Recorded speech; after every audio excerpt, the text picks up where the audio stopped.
The Powerful Three, short story by JameliaAlicia. You say, never be afraid, but pay. Moiraine clicks the side of her pen as her dark eyes look up at the fluorescent ceiling in a 3-story building. Next to her is a woman typing on her Mac and looking directly at the lecturer in the clear marble room. The room was silent, and the only noise was the sound of the lecturer's footsteps as she walked up and down in the room. No one dared say a word unless it was about the lecturer's class on business and money management.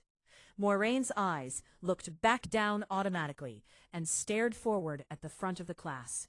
She sees all eyes landing on her. In particular, the men behind her started to look at her intensely. One man named Richard, who was sitting behind her, had his dark blue eyes gazing down at his book and back ahead at her.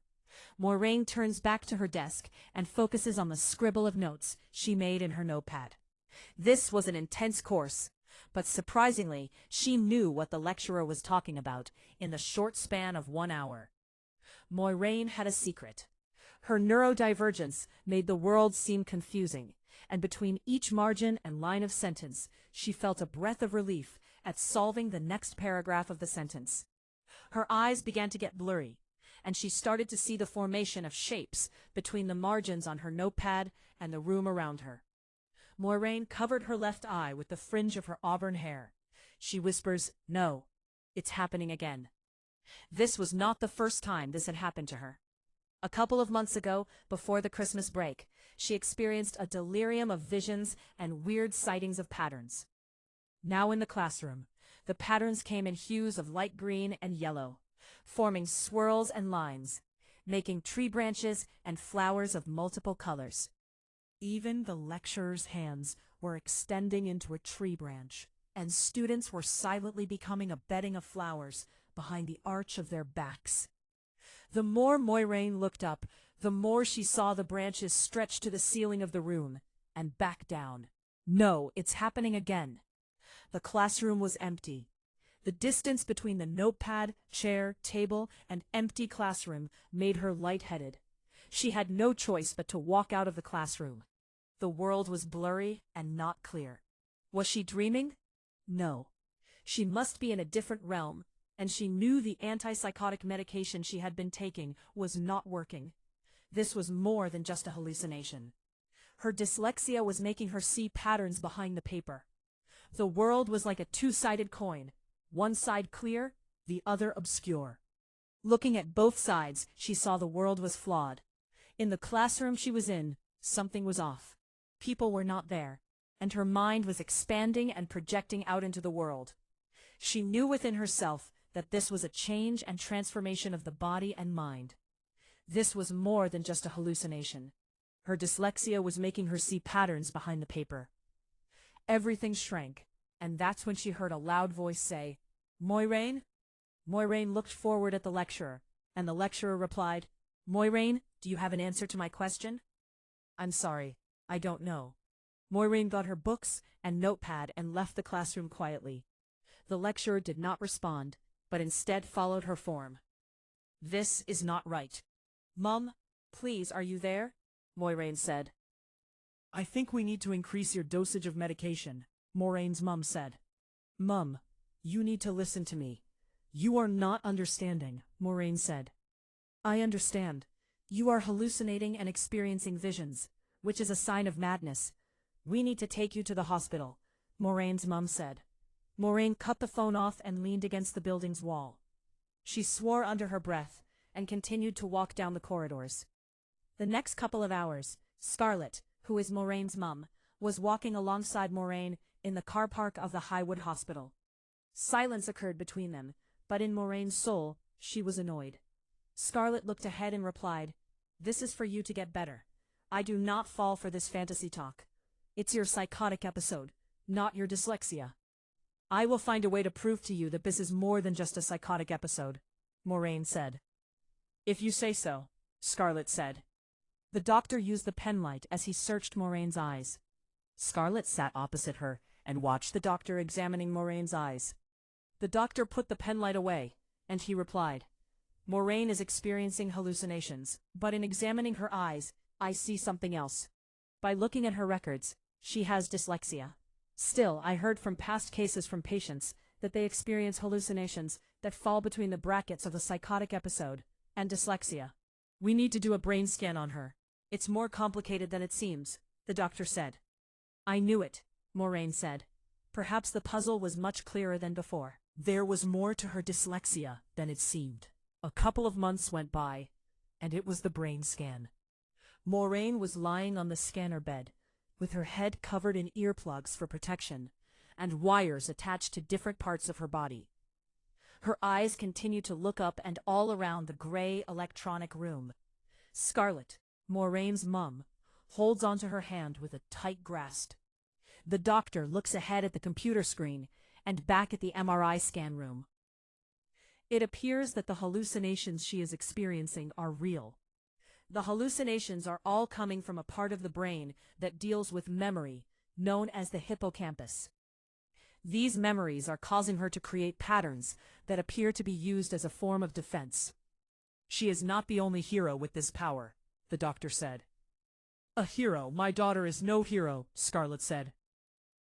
I have tested many people with psychosis, and I have never come across anyone with her ability. I am a special doctor who deals with testing heroes or future heroes for special powers. I have not formally introduced myself. My name is Dr. Khan, a specialist in neurodivergence biology and powers from the human mind, Dr. Khan said. So, you are more than a doctor. You are referring to Spider-Man and all the Marvel superheroes that my daughter grew up watching. My daughter Moiraine has powers, Scarlett said. Scarlett scratched her head lightly with her finger. Slowly, Moiraine came out of the MRI scan. She replied, What's the matter, Mum? You have powers and he is more than a doctor. Dr. Khan is a specialist in neurodivergence biology. He is here to help you. I am more than just a neurodivergent woman. It's more than my psychosis. I do not have psychosis. Is that right? Moiraine said. You do not have psychosis. The patterns on the screens do not match the keys on my computer. It matches the green ones, meaning your brain is your normal. The patterns are all from your memories throughout your childhood up to adulthood years, Dr. Khan said. A smile formed on Moiraine's face. From then on, everything changed. Life will not be normal after this. Hey there. You must be... Moiraine replied. I'm Luna. I'm Alia. Nice to meet you. You are the two women the school has been talking about in the business school newsletter. The dyslexic females pushing the boundaries of women's business, Moiraine said. We have been keeping a secret, Luna and Alia said. What is it? Moiraine said. We have abilities. Not just neurodivergence, but more than what you see in the newsletters. We can use words to decipher and find hidden meanings between the gaps of time. This means when people are speaking, we can foresee into the future of what is going to happen to them by what they are saying. One sentence can be a revelation of details for the future and past, Luna said. Badass. I love it. Can you show me? Moiraine said. Say a sentence. A short, persuasive sentence, Alia said. I was just 6 years old when this happened, before Moiraine could finish the sentence. Luna replied instantly and said, You are speaking about a car accident you experienced when you were just 6 years of age. An accident that happened to your parents in the early years of your life. This affected you badly, but you have healed yourself, Luna said. Wow, yes, I was just about to say until you interrupted me, Moiraine replied, while sitting on the canteen chair in the hall. The hall was quiet, and the only sound was the dinner ladies and caretakers cleaning the tables and chairs. After that day, the three women known as the Powerful Three had a name to them. The female business school known as Richmond Business School in London knew them through the newsletters, defeating the male business schools in business competitions.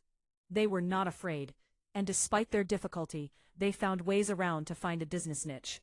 The males, on the other hand, despised them due to their sexist views and often called them names through the newsletter's commentary outside the female business school, which eventually was recorded and published on social media. The females of the school did not take this lightly and took sides with the women who represented the school.